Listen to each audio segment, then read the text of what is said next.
Star Trek Resurgence is a story-driven adventure game by Dramatic Labs, a studio created recently by former Telltale developers who wanted to carry on the tradition of games they were previously known for, like The Walking Dead, The Wolf Among Us, and countless others. If you're familiar with any of those games, then you should already know basically what to expect with Star Trek Resurgence. A lot of cutscenes where you pick dialogue options and react to timed prompts, alternating with moments of limited exploration, light puzzle solving, and scripted action sequences, where the decisions you make along the way influence the way the story shapes up. The story, of course, is the main draw here, with it basically being like a good multi-episode arc from the 90s era of Star Trek TV shows, expanded into a 10 to 12 hour runtime that allows you to really immerse yourself in the setting and feel like you're actually taking part in a series of Star Trek in more elaborate and involved ways than what would typically be shown in the actual shows. Now, you don't necessarily have to be a fan of Star Trek to enjoy Resurgence. At a minimum, you just have to enjoy choose-your-own-adventure style video games and be open to an optimistic sci-fi space adventure story, which requires no prior knowledge of Star Trek since it revolves around an entirely new cast of characters trying to resolve a conflict between two entirely made-up, new-to-this-game species. The game is sure to explain any relevant lore details from the show or movies that a new player might not know or that an established fan might have even forgotten about, while other things can be easily deduced as you go along. For example, you don't need to know what the Kobayashi Maru is to infer from the surrounding context clues that it's a notoriously difficult test, which is all you really need to know to understand the point of that conversation. So it should be fairly easy to follow along with everything even if you don't know anything about Star Trek. If I remember my briefing, Commander Ermont is a Bolian, so I'm looking for someone with blue skin. For fans of the franchise, there will be plenty of references and deep cuts to appreciate, but they feel very natural since they're usually presented as just being a factual part of the world itself, as something that exists or something that happened, as opposed to just a blatant excuse for fan service that non-fans would have zero chance to understand. Even then, some of them work just fine as their own standalone part of the story if you have no idea what they're supposed to be referencing, but of course if you do, then they become all the more enjoyable to witness. Anybody! A couple of major established characters appear as special guest stars, Terra firma, so to speak, with Spock being heavily featured in promotional material as a major selling point.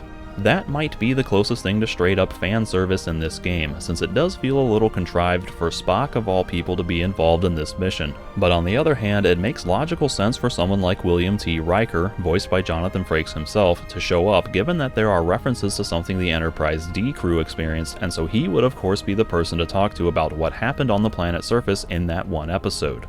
Other things like ordering your choice of Roctagino, tea, or coffee from the replicator, or channeling your inner Picard or Janeway from the bridge, or swiping up on the transporter controls, or giving the live long and prosper to Spock might go unappreciated by someone less familiar with the franchise, but serve as fun little fanboy fantasy moments for someone who's always wanted to be in those sorts of positions on the show. As a Star Trek video game, this might possibly be the best one ever created. Okay, well, I can't say that objectively, because most of the other Star Trek games have just never appealed to me personally, because they were either gameplay genres that I just don't care for, or else they focused on aspects of the show that I don't really identify as being the core spirit of Star Trek. What's always drawn me into this setting is not the prospect for exciting combat or intergalactic politicking, but rather it's the sense of adventure from exploring strange new worlds and learning about new alien cultures, the thought-provoking questions that come from wrestling with complex moral, ethical, or philosophical dilemmas, the thrill of solving bizarre mysteries stemming from weird scientific anomalies, and all that jazz. This is the kind of stuff that Resurgence really leans into, with the core premise being about figuring out how to make peace between two feuding species while discovering what's really going on with a mysterious ion storm that seems to be affecting the system in question. While the story does have its moments of epic spaceship battles and shooting dudes with phasers, you spend the bulk of your time just being a regular Starfleet officer having conversations with people, issuing difficult commands, scanning things with your tricorder, operating the ship's computers and machinery, and resolving diplomatic or scientific problems as they arise, all while trying to carry out the ideals of the Federation for the betterment of all life in the galaxy. So for me, the real appeal of Resurgence is specifically about the immersive role-playing fantasy of living out an interactive story from the TV show, and it delivers on that premise extremely well. So much of this game really does feel like a faithful one-to-one adaptation of the TV shows injected into a more interactive medium, including the cinematography, the way people talk, the story structure, the uniforms, the L-Cars displays, the set design, the title card fonts, the sound effects, and so on. When landing on a planet's surface, for instance, the low-res backgrounds wind up channeling the look of the matte paintings you would see on the show, whether intentional or not, while certain environments feel strangely reminiscent of the typical Star Trek cave sets that you'd see reused for each new strange alien planet of the week. Starting the game up for the first time, I immediately felt right at home just walking around the ship's interior and seeing how everyone behaved and performed their duties, because it was all just so much like what I've come to expect from these TV shows. Everything felt so familiar and so comfortable that it was like this ship and this crew had always been part of Star Trek ever since the late 90s or early 2000s, and I was just discovering it for the first time. And after there being 20 years of either no Trek or various forms of new Trek, which have always felt slightly off to me, I just immediately fell in love with Resurgence, thinking, yes, this is what I want my Star Trek to be. And of course, it's not just about the aesthetic look and feel of everything, but it's also about portraying that optimistic utopian future where humanity is all about bettering ourselves and helping others. And it was just so heartwarming getting to play as characters who really embody those higher aspirations. I am more than that. And so are you. You wanted to get away. I enlisted because I didn't want to wait years just to get out and see the galaxy. I wanted to go somewhere, see new worlds, look up at a sky no one's ever seen before. Just because I'm cranking a hyperspanner up in a Jeffries tube today doesn't mean that's all I'll ever be. In Resurgence, you play as two alternating characters. Jara Rydek, a half-Kobliad commander who's just been assigned as a new first officer of the Resolute, and Carter Diaz, an enlisted petty officer who works in the ship's lower decks of engineering. As Rydek, you make a lot of the important command decisions about how to handle various situations, which includes stepping up during emergencies as well as navigating conference meetings and managing the crew's morale and expectations, while as Diaz you'll be carrying out a lot of the more hands-on operations that come about as a result of Rydek's decision-making. Although the two perspectives rarely intersect directly, they often weave back and forth in such a way that you really get to experience the full ramifications of things that would often only be seen from the bridge perspective of our main cast of characters on the TV shows. So it's kind of fun in that regard to experience what actually goes on elsewhere on the ship when the captain or the first officer issues a command. Episodes like Lower Decks on TNG or Good Shepherd on Voyager are fun for the express reason that we actually get to see what goes on in the minds and everyday lives of the lower ranking crew, so it's really nice in Resurgence to see literally half of the story told from that perspective, just for the extra depth it adds to the equation. It also works in recreating some of the rhythmic feel of the TV shows, usually having an A story and a B story, which allows the storytellers to control the pacing a little better by cutting away to the other perspective to allow time to pass off screen, or to create dramatic tension at certain cliffhangers. Besides that, I find that the alternating perspectives helps a lot with gameplay variety, since Rydek and Diaz are often in different types of situations where you will be expected to do different things, which can help with keeping everything a little fresh since it rarely gets bogged down with too much of the same thing all the time. With Rydek, the majority of the gameplay is just picking dialogue options during cutscenes, with occasional away missions where you get to investigate something, whether that be through stealth action or the requisite scanning of things with your tricorder. But then as Diaz, you'll typically be involved in more mechanical mini-games and action shootouts as you operate the ship or end up on away missions of your own. Now, it needs to be mentioned that the gameplay segments in Resurgence are really nothing all that special. In fact, most of them are rudimentary at best.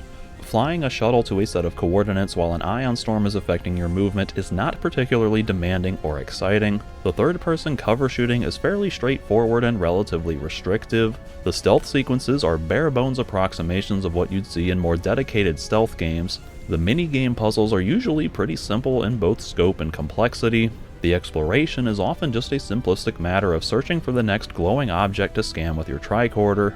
And of course, the QuickTime events are obviously just a way to make cutscenes a little more interactive.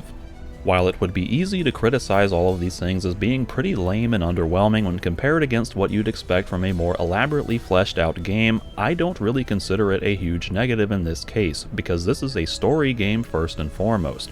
These gameplay segments make up a relatively small portion of the total game, and they're serviceable enough to support the story that's being told, so I don't really mind them being somewhat crude. There are times, for instance, when the game basically turns into a walking simulator, where all you can do is just walk forward along a set path, but it didn't bother me whatsoever because I was so engaged by the story and immersed in the setting that I was happy to be along for the ride. Some of the QuickTime events may seem completely unnecessary, like they could have easily just done the cutscene without making you click a button to pick something up, but it does lend a little extra weight to certain moments on occasion, like when you have to take command of the Resolute. A simple thing like clicking on the captain's seat really shouldn't matter, but I feel like it works as a more practical symbol of you taking command to actually click on the seat versus just showing your character sitting in the chair without your input. It also gives you a little moment to collect your thoughts or set your own pacing for the scene, so I'm fine with them overall.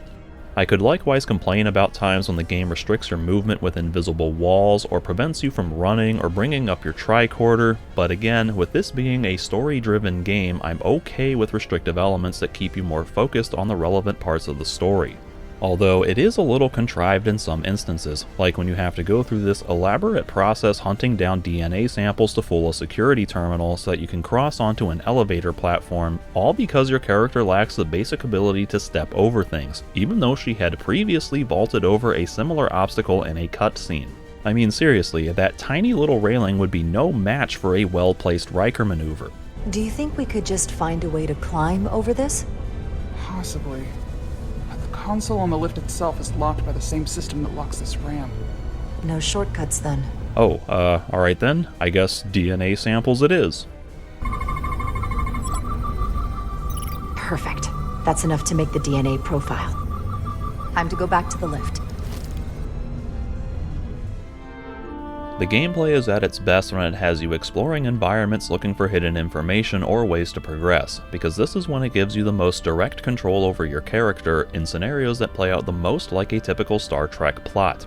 After all, Star Trek is not really a property known for its great action sequences.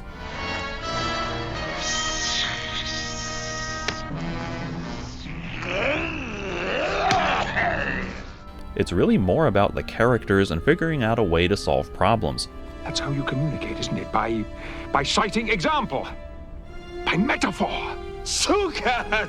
His eyes uncovered! So to me, scanning things with a tricorder and trying to deduce what's going on in the area is what I want to be doing in a Star Trek game, more so than shooting dudes with phasers. No, I won't kill him. Do you hear? You'll have to get your entertainment someplace else.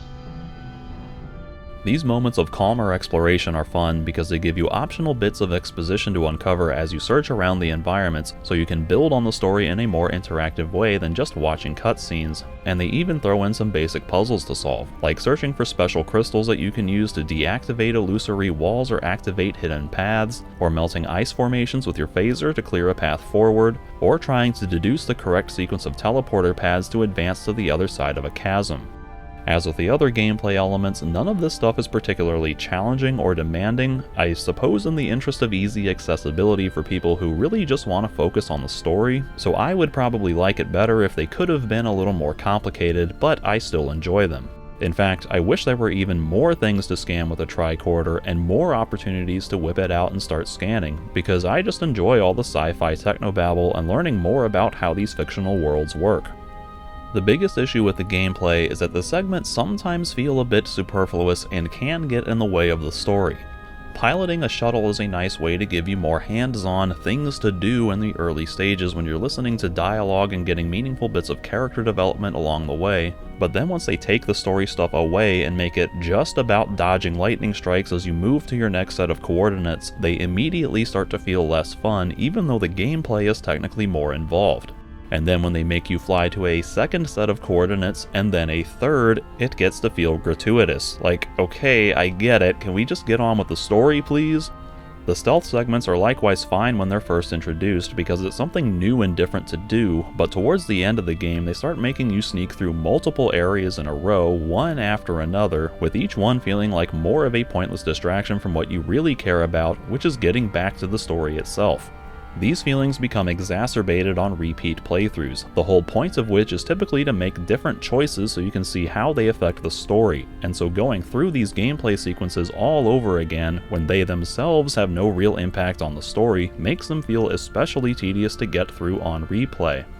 The game does give you a story mode option if you fail any of them, thereby making them easier, such as by removing the 3-hit health limit during phaser fights, or by making it so enemies will never detect you during stealth sequences.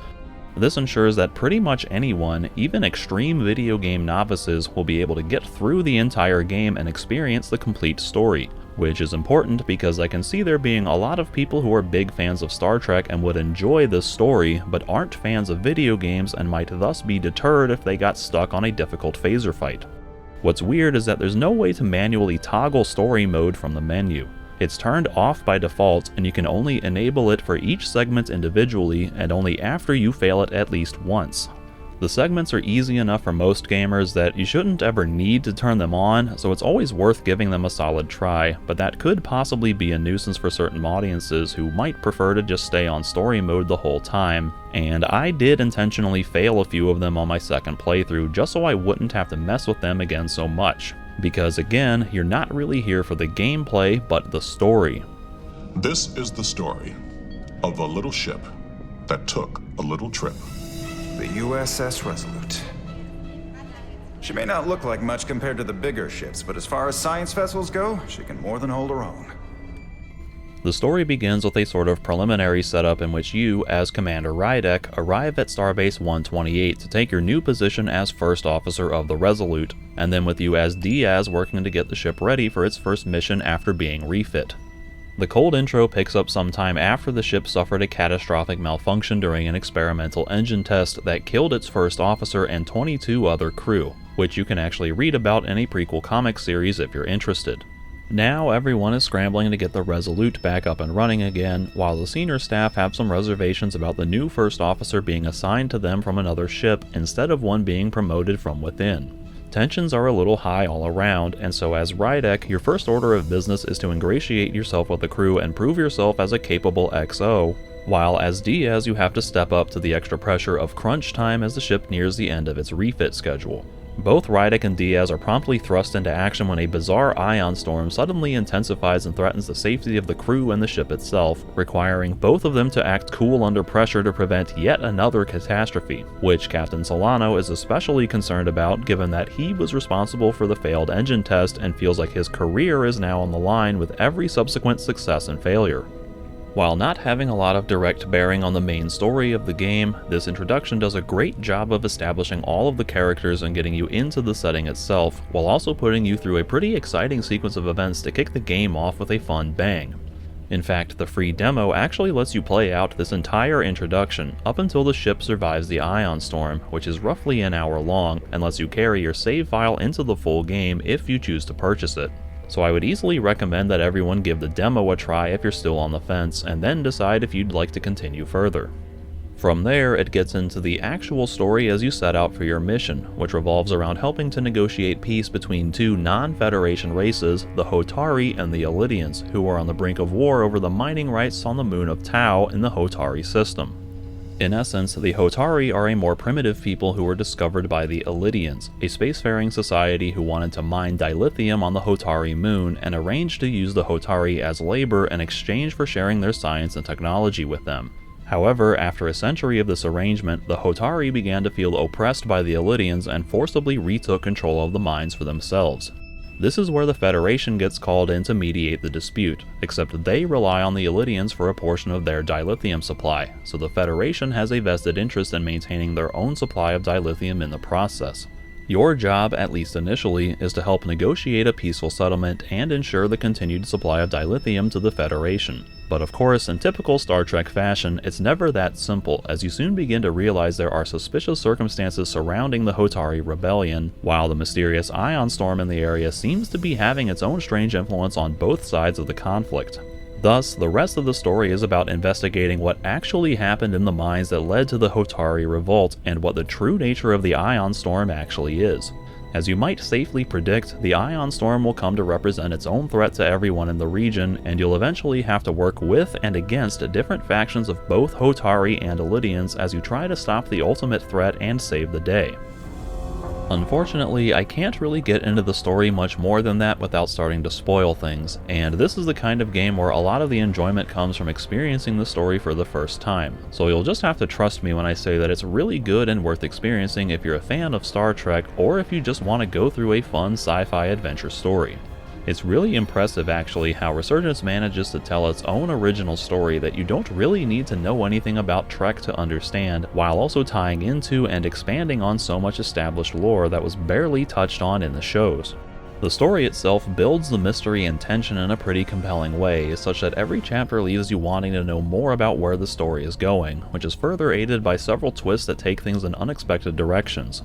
It's not afraid to slow down for moments of calm exposition that give the story a chance to breathe so that you can really soak in the atmosphere and become emotionally attached to the characters, but it never feels slow in a way that makes you feel bored waiting for things to get interesting.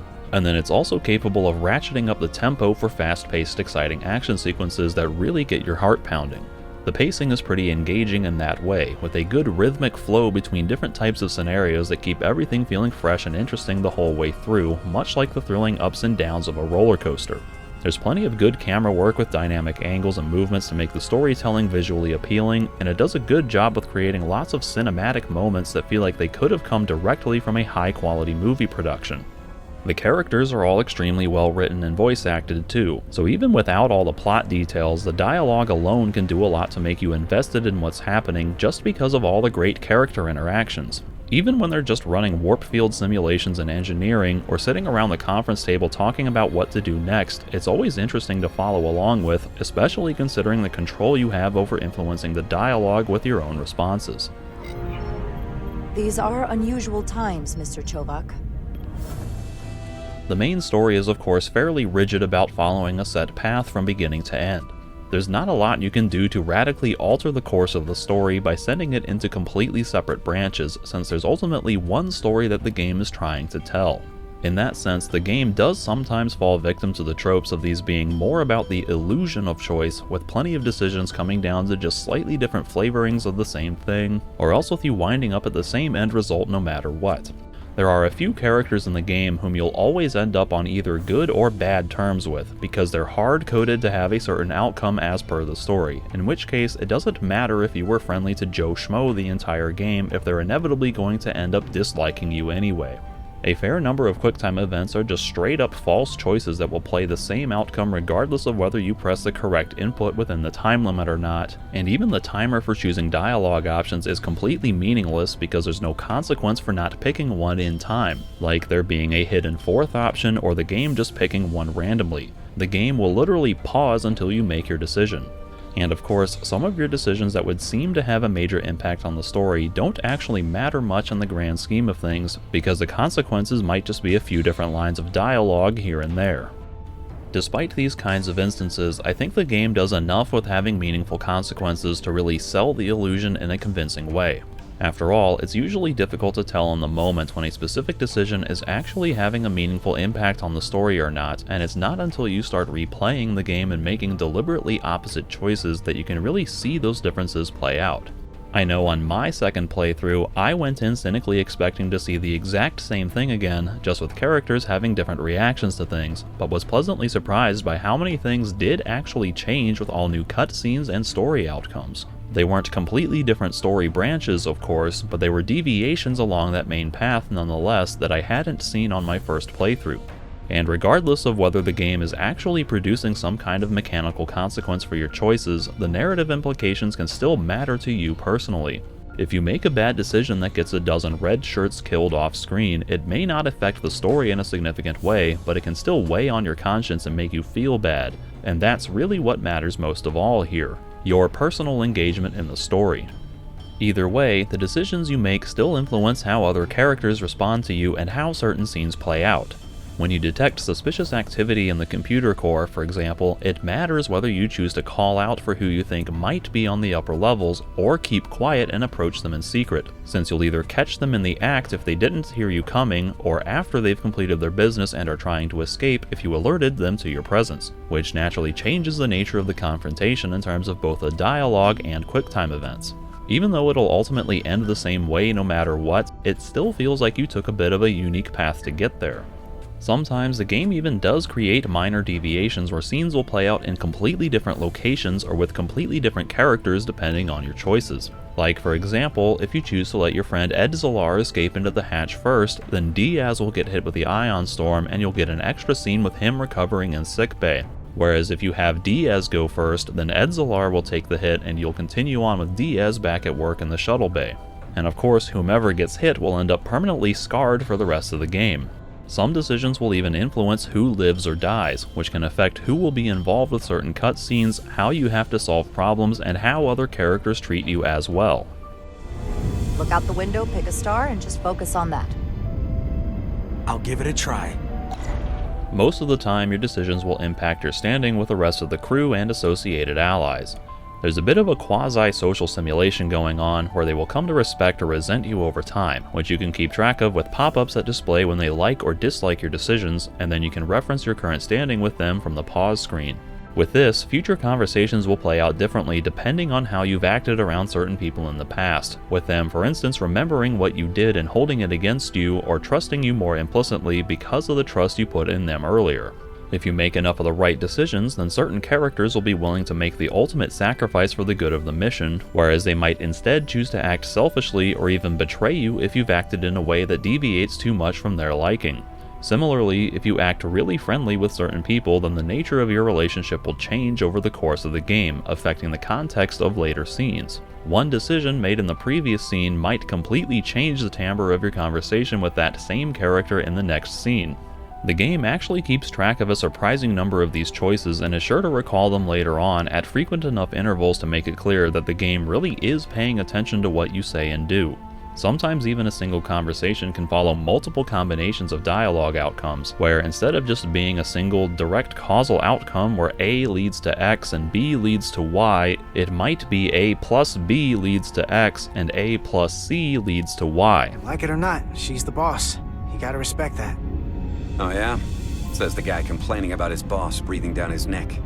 The decisions make up the bread and butter of Resurgence's narrative gameplay, and they're particularly interesting in this case because they're not your cliché good, bad, or neutral options.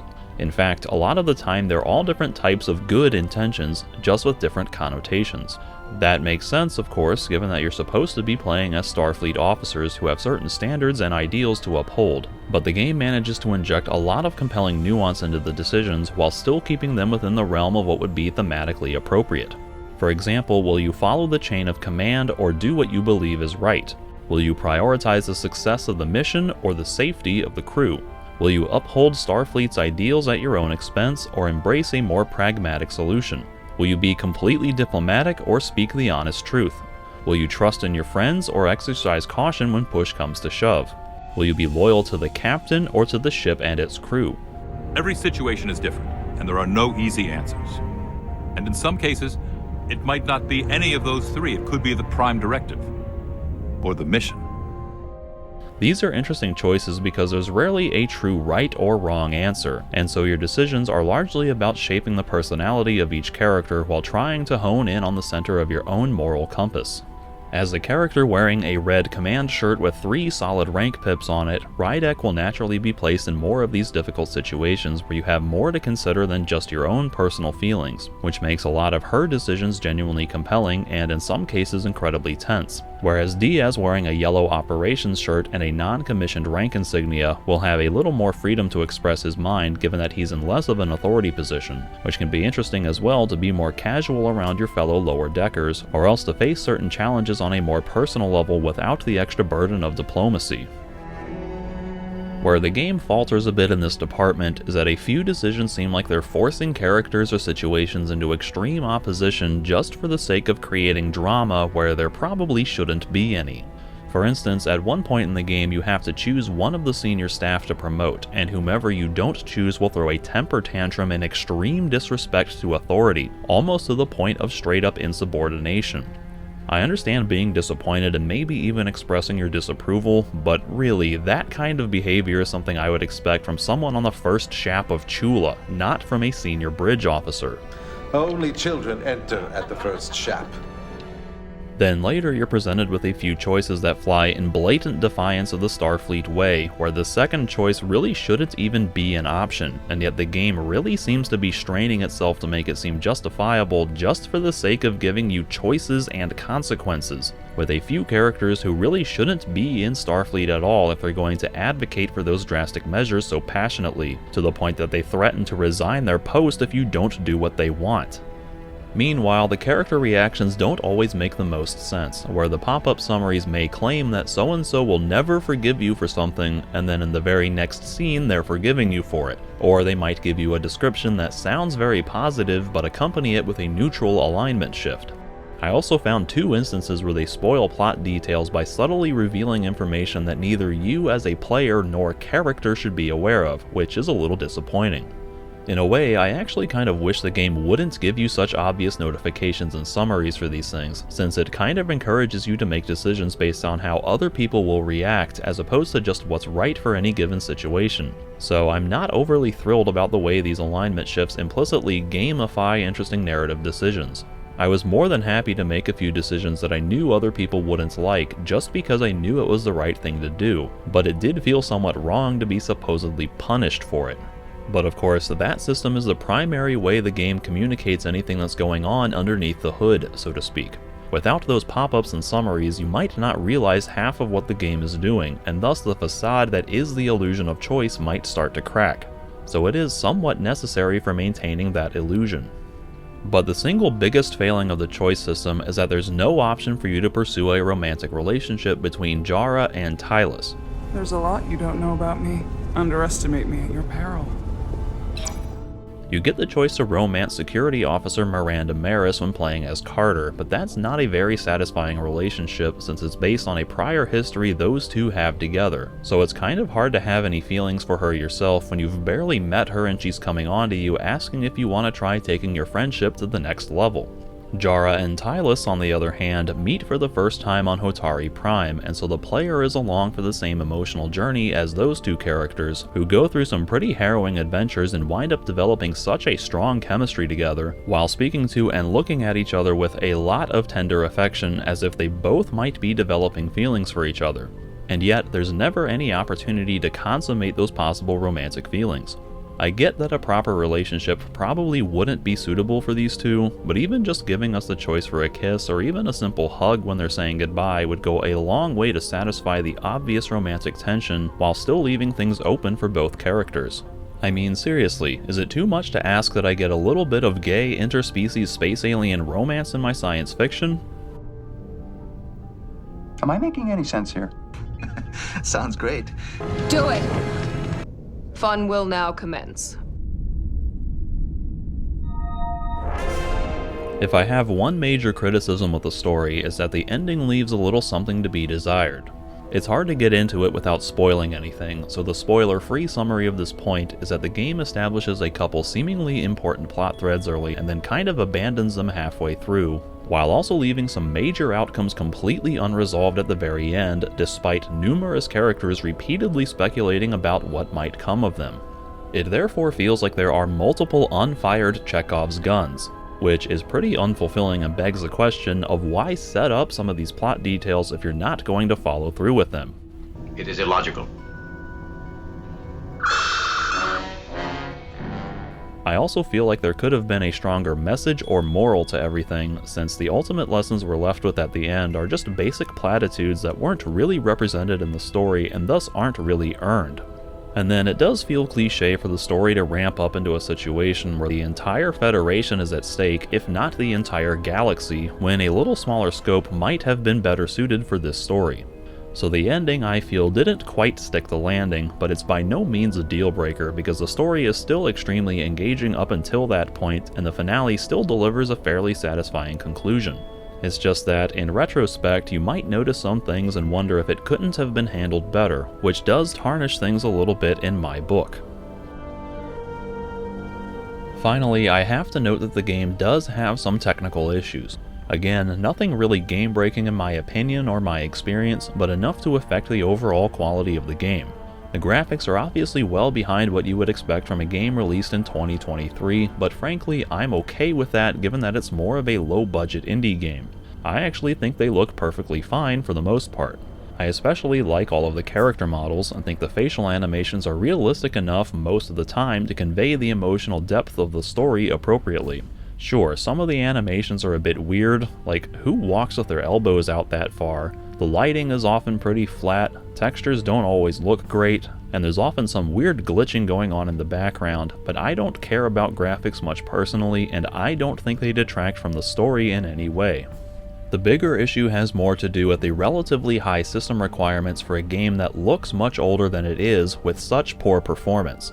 Frame rates can fluctuate wildly depending on what's happening in the scene, with one location in particular tanking it all the way down to single digits. I was able to get through the game with a computer that's somewhere between minimum and recommended, but it really seems like the game should have been optimized a lot better than it actually is.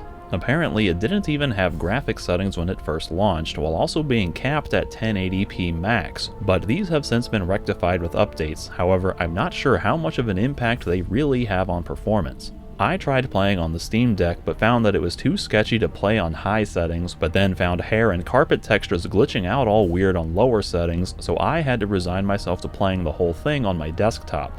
Either way, the frame rate is still capped at 30 by default, and there's still no support for non-standard aspect ratios.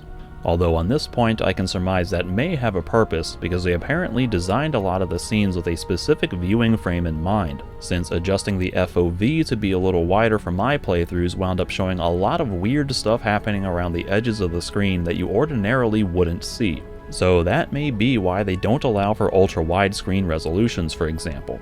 And considering this is such a cinematic experience, I think it's fair to respect the artist's vision by playing in the intended frame. The controls are a little awkward, with mouse navigation feeling loose and floaty in a lot of the mini-games and QuickTime events, with variable sensitivity that can make it feel like you're dragging the cursor through molasses in some instances, so it doesn't always feel very natural, but you do get used to it. The game does support simultaneous input, however, so you can switch back and forth between a controller and mouse and keyboard fairly seamlessly, although there are a few weird differences. The controller, for example, gives you no ability to fly straight up or down when piloting the shuttle, apart from looking up or down and ascending or descending at an angle, and it doesn't allow you to look around to set your aim during cover shooting before you pop up to fire, since it always resets back to center. Whereas keyboard and mouse give you dedicated buttons to control vertical flight in a shuttle and allow you to freely move the camera from behind cover. But then you can't use WASD or the mouse to navigate to other tutorial windows. You have to use the arrow keys, which is extremely bizarre. And you cannot remap any of the controls, so you're stuck with the default layouts for everything. Then we've got the checkpoint-only save system, which is hard to know exactly when you'll be able to stop playing the game safely without having to replay an entire chapter, especially since the autosave notification is just a tiny icon that flashes for a brief moment in the corner of the screen, which can be easy to miss if you aren't specifically looking for it at that moment. You also can't skip cutscenes or dialogue to rapidly catch back up to where you were if something happens and you need to reset the game, although you can at least pause cutscenes at any time. And then there's the choices window on the menu, which I guess at one point allowed you to do a deep dive into your various choices, which I presume would track decision points and their outcomes more directly, or compare your choices against other players or something, but as of January 2025, this function on the website has been down and seemingly has been for months, and so I've had no opportunity to play around with this feature. I'm pretty sure at least 2 of the Steam achievements are bugged as well, since I definitely accomplished both of them on my first playthrough and never got the credit for it. Having read forum posts and watched another person's playthrough from 2023, it would also seem that there used to be a much higher prevalence of random glitches, but I never experienced anything even remotely serious in my playthrough. These technical issues, I would guess, are a good part of the reason that Resurgence had such mixed reviews when it first launched. Many of them don't matter to me personally, and thus they don't affect my enjoyment of the game, but the issues and limitations still exist. Of course, the game has had a few rounds of updates since those initial reviews, so things have gotten better than they were originally, in which case those early review scores aren't necessarily representative of the current product. And with the price having dropped from its original $40 at launch to a more reasonable $25 base price now, the issues are easier to forgive at that price point, especially if you're getting it on sale for $15 or whatever. Musically, I find Resurgence to be something of a mixed bag. There are times when it does a really great job of channeling that classic Star Trek energy and making it feel like a grand space epic.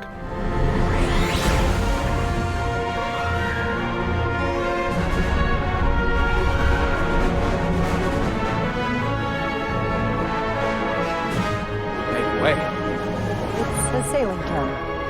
I know that.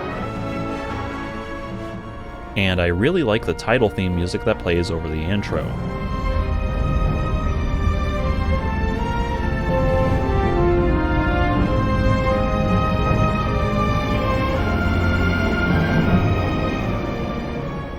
Other tracks are pretty good in their own right for setting a unique and interesting sort of mood.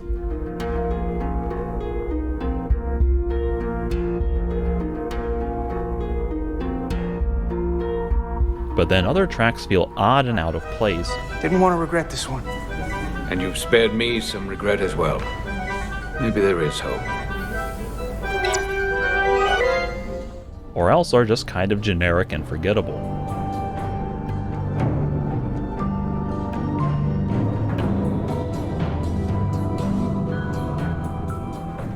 Most of it is at least fine and effective for what it needs to be, but it just rarely left a positive impression on me. Left. The ending in particular, I felt, was really begging for some kind of officially licensed Star Trek music to really tie Resurgence into the whole franchise, whether by playing an established song or else just by quoting something familiar. I mean, Rydek even starts giving the iconic "Space, the final frontier" line before going into her final speech. Space, the final frontier. Which would have been a great moment to put that spacey prelude from the original series under it. Space, the final frontier. As we take our next steps into the unknown, the greatest insights that lie ahead are what we learn about each other. Or when the ship goes to warp at the very end, that would have been a great moment to play the Enterprise theme music. We are resolute.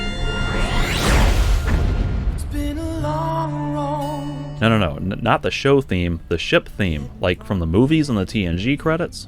We are resolute. Yeah, that one.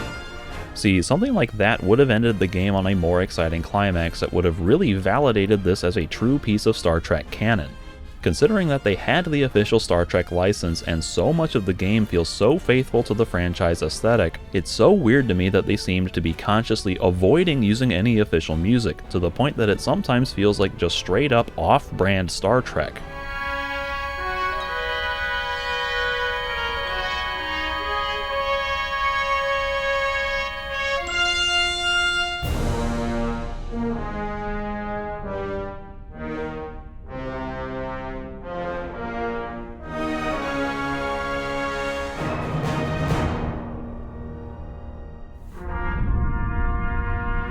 Overall, I really enjoyed Star Trek Resurgence.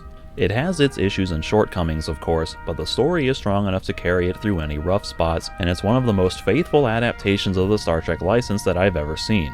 In fact, this is easily my second favorite piece of official Star Trek content to come out since the end of the Golden Era in 2005 when Enterprise went off the air.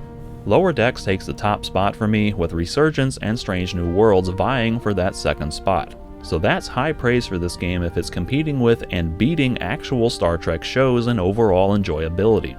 I, for one, grew really attached to these characters and this setting, and felt some bittersweet emptiness inside once the game was over and there was no more left to experience, because it was just such a rare gaming experience where I was genuinely happy the whole time.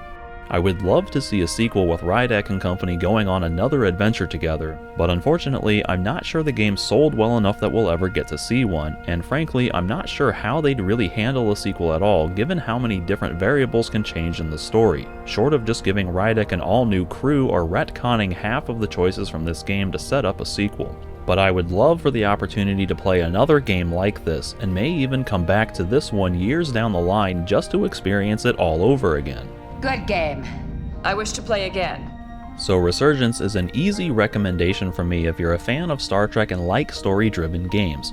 And if you're not really a fan of Star Trek but still like the idea of an optimistic sci-fi adventure story, then I'd strongly recommend checking out the free demo to see if it's something you might enjoy.